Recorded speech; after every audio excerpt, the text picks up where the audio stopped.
কি ভাবছেন কাঁচা আম দেখে? এই কাঁচা আম কোথায় পেলাম এখন? না, না, এই কাঁচা আমটা এখন পাইনি বা এই ভিডিওটা আমার এখনকার নয়। যখন কাঁচা আমের সিজন ছিল তখনকার হচ্ছে এই ভিডিওটা আমার। তো আপনাদের সাথে শেয়ার করা হয়নি। মোবাইল ঘাঁটতে, ঘাঁটতে কেন জানি রেসিপিটা চোখে পড়ে গেছে। আমি কাঁচা আমের রেসিপি মানে কাঁচা আম দিয়ে আমি যে আচারটা বানিয়েছি, ওটার রেসিপিটা চোখে পড়ে গেছে। তাই ভাবছি আপনাদের সাথে একটু শেয়ার।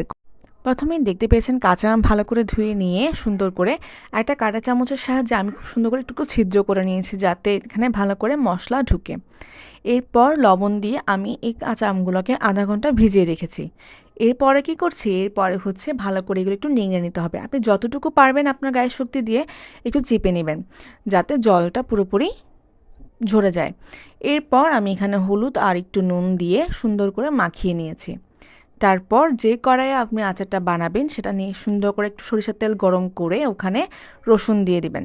এখানে রসুনের পরিমাণটা সম্পূর্ণ আপনার উপর ডিপেন্ড করে, আপনি কতটুকু আচার বানাচ্ছেন তার উপরে। রসুন দেওয়ার পর আমি এখানে দিয়ে দিয়েছি হলুদ গুঁড়ো আর মরিচ গুঁড়ো। হলুদ গুঁড়ো আর মরিচ গুঁড়ো দেওয়ার পর এখানে কাঁচা আম যেগুলো আমি মানে মেখে রেখেছিলাম হলুদ আর নুন দিয়ে, সেগুলো এখানে দিয়ে দিব।